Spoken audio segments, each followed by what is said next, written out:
Football with friends is fun as hell. My name is Alex Dunlap here with Cody Carpentier on a big Monday. Pumped to be back after a long weekend. Cody, it's been a pretty eventful weekend, all things being equal. What do you think coming out of it? There's a couple things to get to. We have an official visit getting set up. I think we just start out by talking about Berryman because he's on the thumbnail. We got to talk about Dylan Berryman because anybody that watched last week, those loyal that tap in here in the middle of May, listening to you and I talk about these players, practices, et cetera, no, Dylan Berryman's a guy that we've talked about quite a bit. We popped him up on the screen. I still got this picture in here. If you're confused who he is, massive defensive tackle, right? 6'2", 294 pounds. So it's not actually too massive when you look at the numbers, but Yeah. stacked up, right? Like, I think the word you said was a spark plug is the best way to put it. The update on Dylan Berryman through the weekend. So just to give a timeline here, he's from Owasita, I think it's called Wasita, Owacha, whatever. It's in Monroe, Louisiana. I don't know what the school's called. It's Ouachita. If you want to roast me in the comments, please do it. Owasita is how I'm going to go with it. He took an unofficial visit to Mississippi State about a month ago. He took an official 10 days ago to Purdue, May 9th. 10 days ago. We heard some Purdue helium last week. He got offered by SMU on the 13th, so that was last Tuesday. He set up an official visit with SMU for June. He got offered last Tuesday. He set up an official for June. He had the unofficial at Mississippi State a month ago. He has an official with Mississippi State in about a week and a half. He has an official with Texas in about 2.5 weeks. The thing that happened this last week is a bunch of people put in future casts. And those, most notably, Sam Spiegelman from Rivals put in a future cast for Berryman to Purdue. He switched his future cast from SC to Purdue. Kenny Van Doren switched it from SC to Purdue. He's a guy that covers Missouri, who's also been in the recruitment. And then Dub Jellison is another guy who's a staff writer that covers Purdue, put it in for Purdue as well. And the biggest one came from On3, which is Steve Wiltfong, who put in a Fong bomb over the weekend for Purdue. So everything's leading towards Purdue for Dylan Berryman, who was, he's from Louisiana, and he's had a lot of heavy USC trend. USC obviously has been pretty heavily in getting recruits over the course of the last 3 months, and they've lost a couple this last month, similar to what they did last year. It's not the same, but similar. And now it seems like everything's pointing towards Berryman committing to Purdue. I don't know when he's going to commit, but that's where everyone's leaning, and all the future casts, all the projections are flipping there. Alex, do you think it's an overreaction for us to be like, oh no, Purdue, it's going to be a battle, when like the schools, like I mentioned, it's Purdue, Mississippi State, Texas, SMU. One of these is not like the rest, first off. Second off, it's May. And thirdly, I feel like if Texas wants the kid, he's probably going to get the kid. I mean, dude,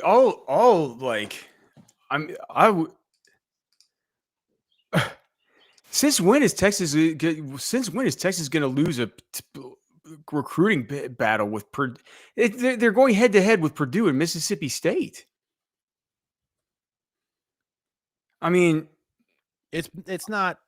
I mean, like I said, one of these things is not like the rest. And you could argue the SMU thing might have some weight to it, right? You might argue, well, he got the offer from SMU a week ago. He puts the official visit on the back end. It's his last official visit that's planned June 20th.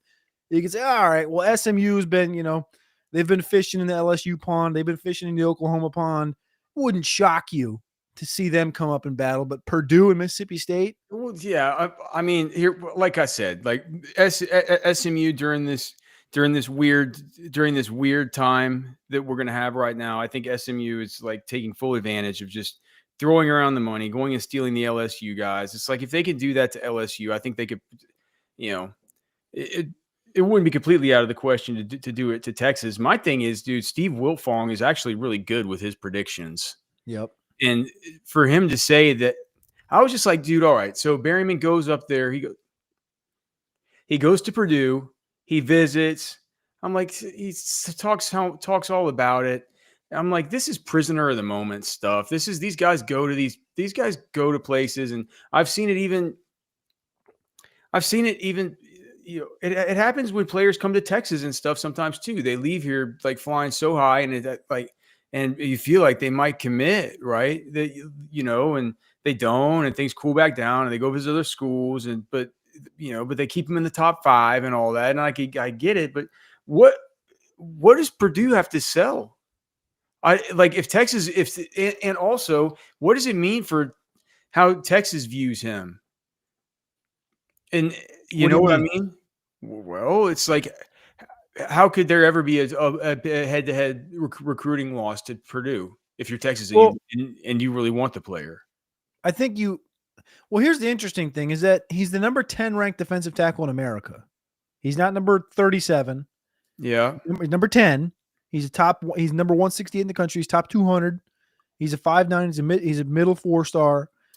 Like, and you look at his recruiting the last like couple months, he took visits to Texas Tech, took visits to Houston, Missouri. These are all just in this calendar year.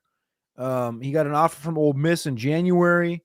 Like North Carolina was in April. These are offers. April, SMU's offer just came in. Like his recruiting's very much like patchy. He got a Miami offer in January. Like it feels like it's patchy.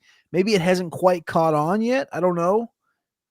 But, and I guess when you say, what does it mean for Texas? Like, I don't think it's Texas technically recruiting down. I wouldn't say that.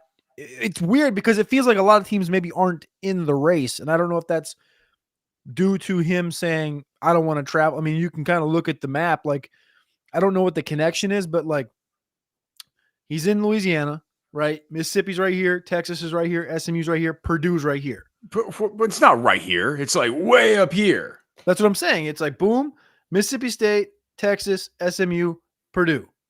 Like it's the one oddball. I don't know what the connection is. And all these crystal balls are coming in on it. Yeah. No, literally like May 17th, and today's May 19th. May 17th, 18th, 18th, 19th, and 18th. They know something. They think he's going to commit to Purdue. Yeah. And usually, you might get one that'll come in and be like, ooh.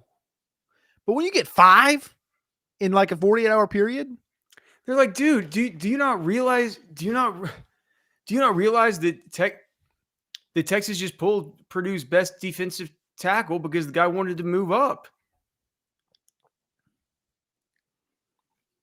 Some kids don't hear that. I don't know. Maybe there's a starting spot in Purdue right now that's like, you want to go in there and start at his current size. Reminder that Purdue went 1-11 last year. What? They went 1-11 last year. Yeah. I mean, do you? I don't get it. I think 19 of 22 spots are going to be transfer starters for Purdue. What did you just say? 19 of their 22 starting positions are going to be transfers that entered the school this year. They have over 30 transfer ins this year. Purdue does. It's a completely new regime.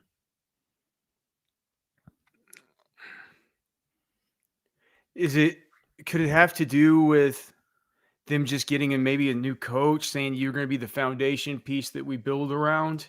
Well, it's Barry Odom. Yeah. Right? Yeah. Like Barry Odom's kind of a big dude. I forget. I don't even know. Like, did he used to play defensive line? I don't think he's that big, is he? He looks big. He played linebacker at Missouri. Looks like a big dude to me, man. He was a linebacker at Missouri. Okay. I don't know, man. I don't know. It all seems fishy and weird, dude. It seems fishy and weird. I think we talked about this last week. It makes me think that Texas does. It makes me think that either Texas doesn't want him or Texas doesn't know that this is about to go down. Because why is he not getting a bunch of calls from Kenny Baker saying, "What is all this? What's all this Purdue stuff?" Well, here's the other thing. It's May, and so like the next player, if we want to just circle right into it, it's Lamar Brown, who we were going to talk about. He's the number 1 athlete because he's listed as an athlete on some sites. He's listed as an offensive lineman I on some love sites, it on defensive lineman three. on other sites. I love that On Three lists him as an athlete. But he's a number one interior offensive lineman as well on Rivals, right? But he plays defensive line. I think he wants to play both ways. But he's a defensive tackle from Louisiana as well. I think he's at university. But by the way, it's Washita for Berryman. How'd you figure that out? I just asked Grok. Oh, did Grok talk to you? Yeah, Washita. It's how they pronounce a river there. It goes from Arkansas down into Louisiana. And it's called the Washita River. All right, well, that makes sense. Wachita. I like that. So you can just think about it like Wichita, but just Washita. Wachita. Yeah. I like that. Anyway, continue. Sorry. Lamar Brown, kind of an easy pivot into this conversation because similar positions, right? Berryman plays D tackle. Lamar Brown on Rivals is listed as an interior offensive lineman, but he also plays defensive tackle as well. He's 6'5", 292 from University Lab in Baton Rouge. His officials have been set as Miami, LSU, A&M, and Florida State. He just switched Florida State out for Texas on June 6th to 8th that weekend. So now it's going to be Miami, Texas, Texas A&M, and LSU.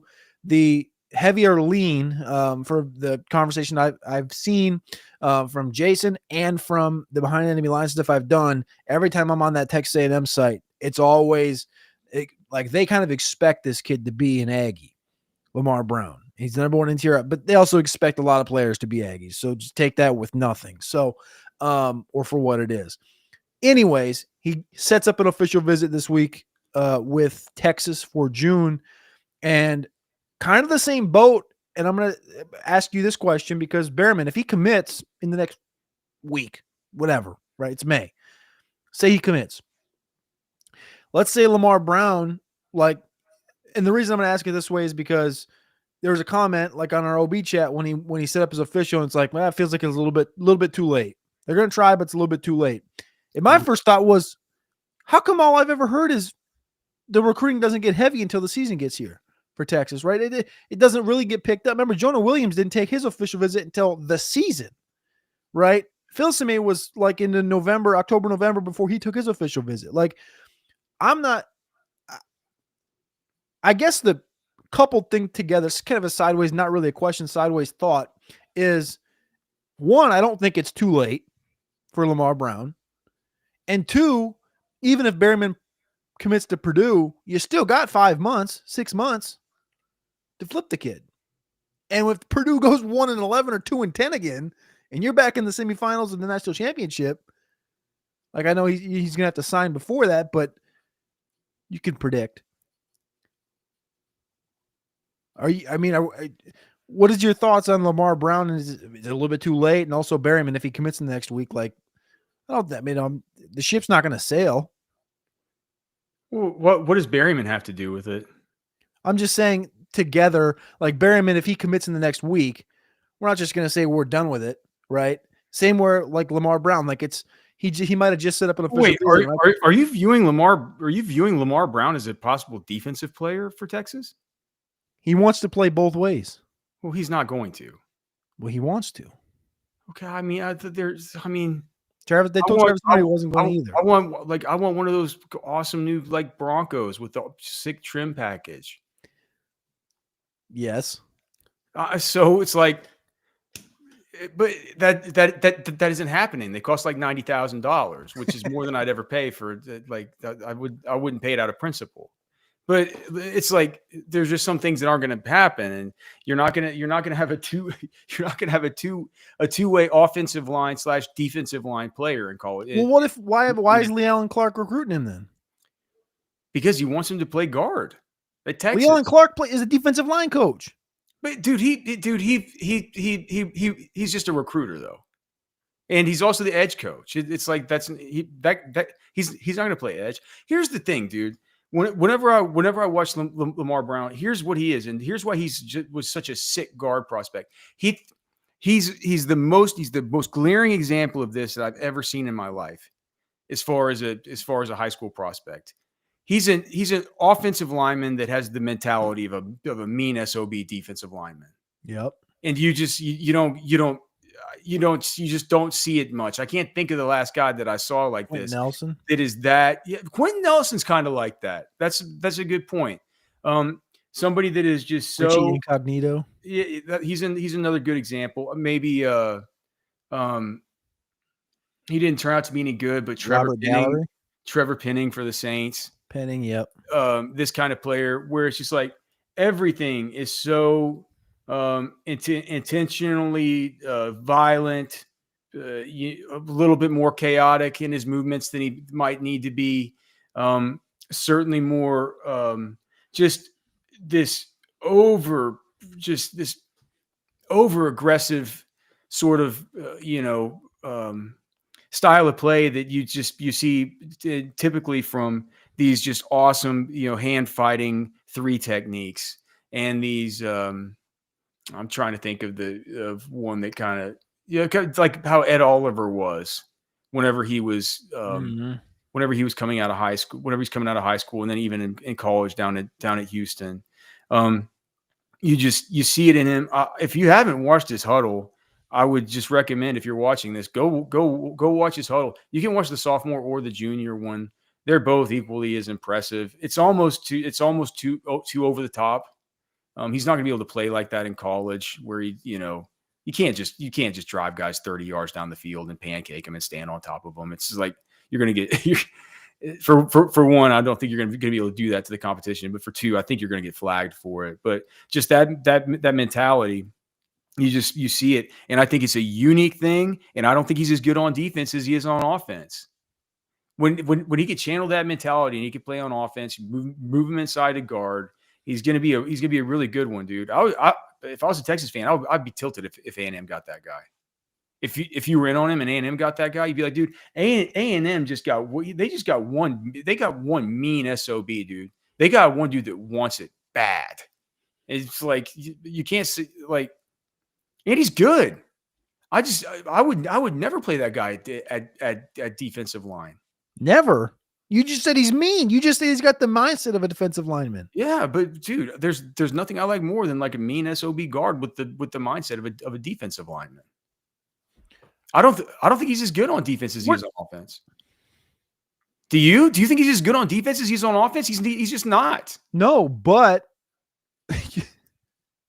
I trust Kenny Baker, and I also know that the number one glaring need right now is defensive tackle.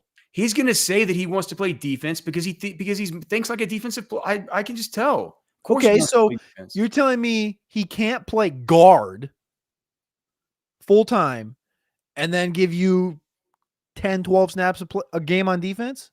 Well, if you want to give him 10, 12 snaps, I guess you could. He'd have to. Yeah, he'd have to earn them. He still has to put on weight too. What is he, 294? Listed at 292. Yeah, so he still has to put on weight. But I think he's awesome. I would definitely have him play interior offensive line though. I think he just looks like just the most natural. The most natural right guard. He's got good feet. The way that he plays right tackle for his high school, but his high school they just always run that wing back trap just because they like to get him on the move and they just love the way that he engages in space. It's something to see, man. He's light on his feet, moves well, and I think when you take all those traits and stuff that you would generally like to see out of a three tech. And you put him on an offensive lineman, I think it really, really pops. It pops. He looks better on the offensive line. He looks like he's a higher caliber player compared to the others on the field. He's more dominant against his competition. He's just better at the offensive line than he is a defensive line. All right. So I'd be interested if they were like, no, we wanted to play defensive line. I mean, they clearly also need more interior offensive line help. Unless they're just comfortable with these Coleman twins, and let's get Connor Stroh. Well, they got Nick Robertson. Okay, Nick Robertson, Jackson Christian. I mean, is that what we're talking about here? Jaden Chapman. We still don't know how injured he is. Nato got 2 years left. He's a junior this year. So he think. technically should play for 2 years. Yeah. What about so you're saying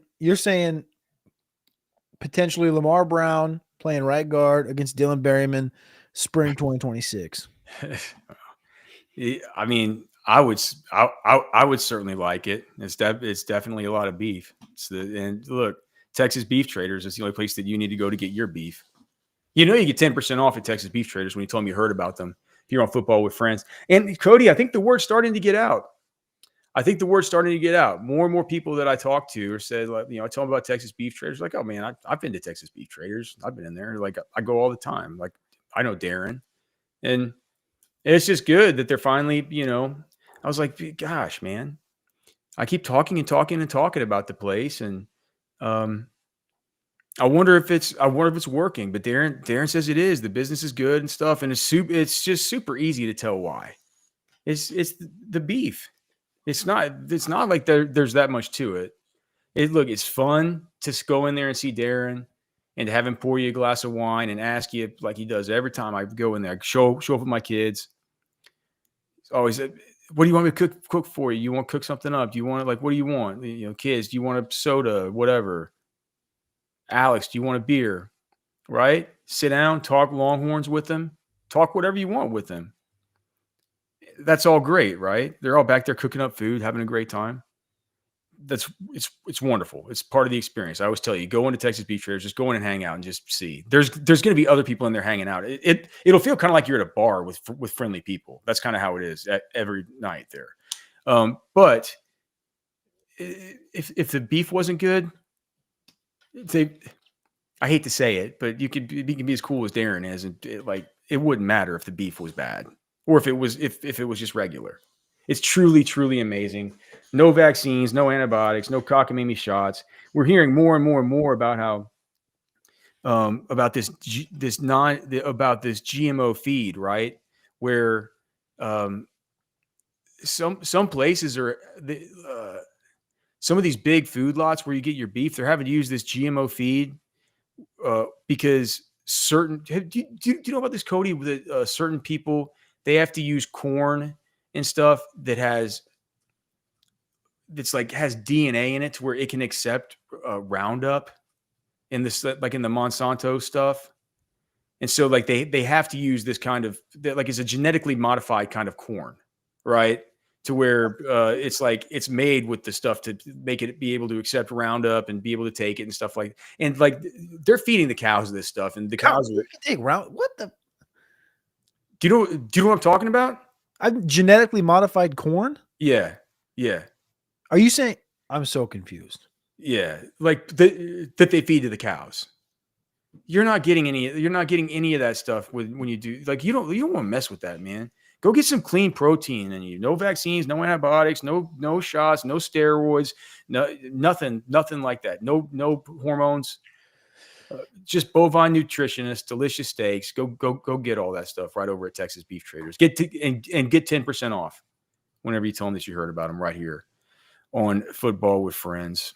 I'd like to see the color of some of that genetically modified corn and what that does to somebody in the chat will know about it. They'll have a better explanation than what that does to. I mean, growing up, my brother and sister's dad had a farm, and we raised Ayrshires, and I would eat meat from the farm, but it was our corn brought to the co-op, and then we made it into grain. It was not genetically anything, but I was just wondering, I wonder what that.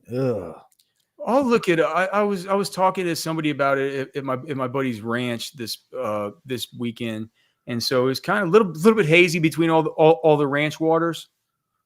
But I'll look it up, man, tonight, and I'll be able to explain it better on the show tomorrow. You know what I had though from Texas Beef Traders this weekend was the jalapeno cheddar beef and pork sausages. Yeah, I made them into. I cooked up 5 of them, cut them up, put them in a little jambalaya. Little rice and red sauce, tomato and herb rice, red sauce with the jalapeno cheddar pork and beef. I can't believe it because you don't generally like spicy stuff. It's really not that spicy. Wasn't that spicy? Flavor. It's just really you can just taste. I like the taste of jalapeno. It's like when you get the seeds in there, then I'm like, all right, I start sweating a little bit.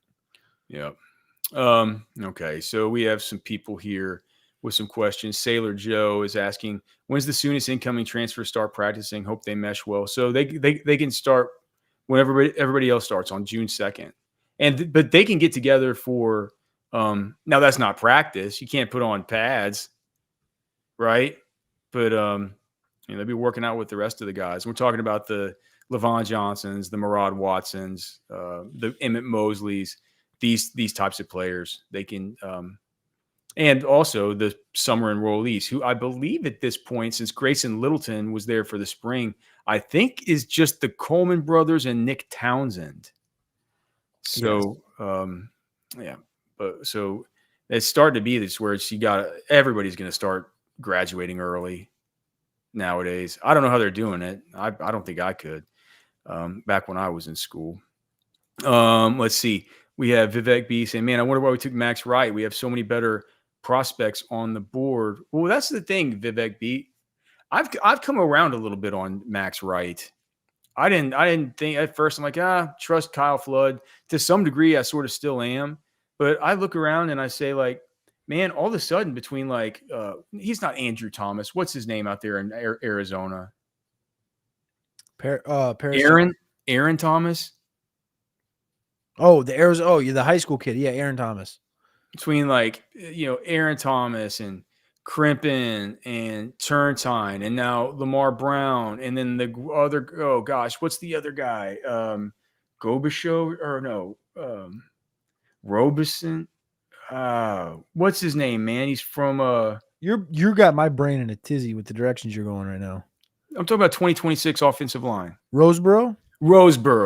Like these guys, man. There are a lot. There are a lot of ways, and then Ojo, of course. So I mean, there's a lot of ways this thing can go. I'm writing about it right now. I wonder if this is going to be the ultimate bidding war for Ojo, and then what that means for Texas, whether they get in, whether it's possible to get in and keep the dynamics. I don't think they're going to get Ojo or Turntine. Why? Oh, really? Yep. Why? I'll say it. I haven't been going to say it on a show, but I'll say it. I don't care. I think Ojo and Turntine are going to go elsewhere. I last week in the Truths and Lies column, like after the Jackson Cantwell thing, I think is going to have a bad reaction for Emmanuel Iheanacho, and then for Felix Ojo. I think those are the two guys that'll be in that conversation to, and I'm not just going to say these two guys are going to go out there and moneybag chase, but if Cantwell really got $5 million over 2 years, those two guys deserve that much money. If they go out and try to argue for it, think they'll both get it. And for Ojo, that might mean Ohio State will pay it, or Ole Miss will pay it. And for Turntine, we could talk about him we don't really have to talk about him, but just because we brought his name up, he added a Stanford official visit this weekend, and he's considering Michigan. Michigan feels like they've been pretty heavily into him. I would not be shocked. Stanford gives him $5 million, and the state will take $2.5 million of it away from him with their comp. Well, I don't think Turntine's giving $5 million. Confiscatory taxes. Yeah. But I think that I think Ojo goes to Ohio State. I think Turntine is probably a Michigan guy or A&M, and then I think Krempin goes to LSU. I think Texas misses out on all three. So you think Texas is just in the business of paying these guys that much? I don't think so. Well, I'm writing about it for tomorrow. I'm already mostly done. I'm just trying to wrap my head around. I talked about this with Chad on the modcast earlier today. I don't understand how anybody can give out these 2-year guarantees right now. Well, there's nothing binding. It's the Lombardi thing from last week. These aren't binding contracts. Yeah, it's all a fugazi, like everything else is. So Drew Rosenhaus is just Drew Rosenhaus is just out here drawing up funny money contracts with crayons. Drew Rosenhaus is in the business of being the top dog. He's currently competing with one other guy for being the top dog right now. I understand though, but if he gets his name at the forefront of the NIL conversation, where's the one place you haven't really heard Mulligetta's name?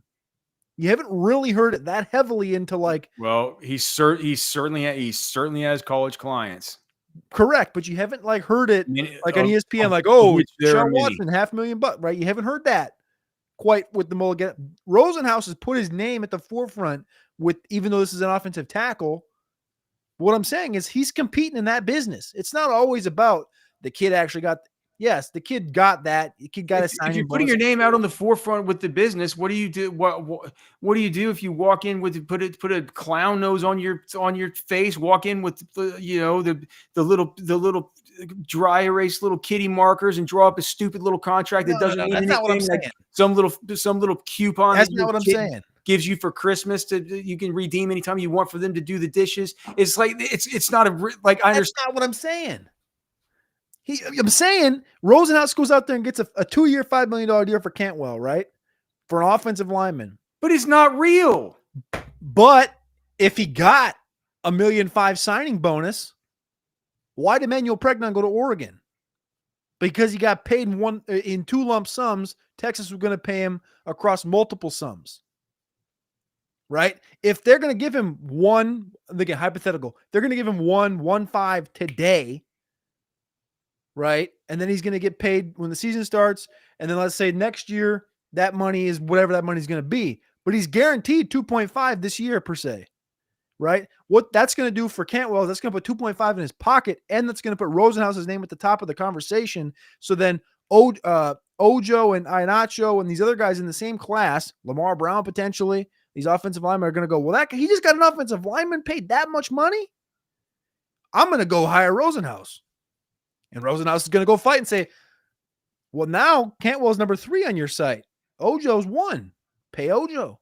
Iheanacho's going to do the same thing. You know what I'm saying? But you know what I'm saying, though, right? Like, if these guys can get 2.5 guaranteed today and 2.5 on paper for tomorrow, what are we talking about? Well, I'm personally talking about going to get some tequila right after the show. I'm already out. And of course, our great spot. I mean, there's no way I'd ever go anywhere besides Specs, of course. Texans know for selection and lower prices, it all starts at Specs. Shop Specs! No matter what's on the menu, we've got you covered. With all your favorites on tap, you'll bring home the win. Shop Specs! Special occasion? Flirt responsibly. Boots on, drinks up. The fun starts here. Shop Specs, low priced, amazing. Here's to you. So we have let's see, we have the Lee OB here saying that he lives down the road from a major cornfield in South Texas. They spray the cornfields with the Monsanto stuff that kills the stalk, but preserves and dries the corn so it doesn't go bad on the stalk. And then he followed up by saying, because the corn grown down in South feeds animals up north, so it has to say good, so they preserve it on the stalk by spraying it and killing it. Then the corn soaks in and it gets preserved. Okay. This might be true for a certain perspective, but Illinois is corn country. I don't know if I fully trust the South feeds the animals up north. The North has better land to grow corn and soybeans than the South does. Yeah, I thought that you move up. I thought that you get maybe that's for like human grade. The best black dirt in America comes in Iowa and Illinois. Yeah, well, I mean that's where all the Booner, like all the giant Boone and Crockett bucks are. It's like you go and you just go. Southern like, Minnesota, northern Iowa. After they take down the corn or the soybean fields, yep. You like it leaves a bunch of stuff on the ground, man. You just like it's a shooting gallery. It's just giant bucks. Yep. So yeah, I don't know, but I mean the Leo B seems to. I'm not gonna come at your throat or anything, but I'm just saying, like, I know for a fact because we farmed in southern Minnesota, like we grow our own corn, fed our own stuff. That could be on a larger scale. You could be talking, but even the big farms up there have their own. Most big farms, at least in southern Minnesota and northern Iowa, I know for a fact, basically grow their own corn, and then they have feedlots where they feed their own corn to their own animals. Here's my prediction. I don't think Texas loses out on both Ojo and Turntine. Well, Alan Makeda said he's going to vote for you because of it. Thank you, Alan Makeda. He told me to keep my bogus take. Yep. All right. Well, so we'll see. We got more we got to get to, man. Todd McShay on Arch Manning. We got a bunch of. It's gonna be a busy week. Cody's gonna be traveling moving next week. So you're gonna be seeing Cody in a new studio. But at the beginning of the week, we're gonna probably have a couple pre-recorded shows because we want to make sure and have some shows up for you guys on Monday and Tuesday. But this week, I think we're mainly all live. So we're going to be back here every night, 6 p.m. Make sure and come join us. As always, thanks so much to everybody for being here. Thanks so much to Specs. Thanks so much to Texas Beef Traders. Thanks so much to Poncho Outdoors for being such great sponsors. And, of course, MyPerfectFranchise.net. Now, you can email us, fwfemails@gmail.com. Please like the show. Subscribe to the channel. If you think somebody you know would like the show, send it to them. And if it's your first time watching and you dig it, man, just come back. We talked a lot of recruiting today, but we also talk a bunch of team stuff, NFL draft, fantasy football. It's going to be fun, man. We'd love to continue growing the show, and we can't thank you guys enough for being part of it. So go out, have a great Monday night. Go eat some good dinner. Cody, any suggestions for the people? They got like any games on tonight or anything? I don't even know. Honestly, I don't think so because I think maybe the Eastern Conference basketball's on. I don't know. I just say go get yourself a ribeye, thaw it out, throw it on the old Weber, enjoy your night. It's a beautiful day in mid-May. Yep. All right. Love you guys. God bless you. We'll see you tomorrow. For Cody, I'm Alex. We're done.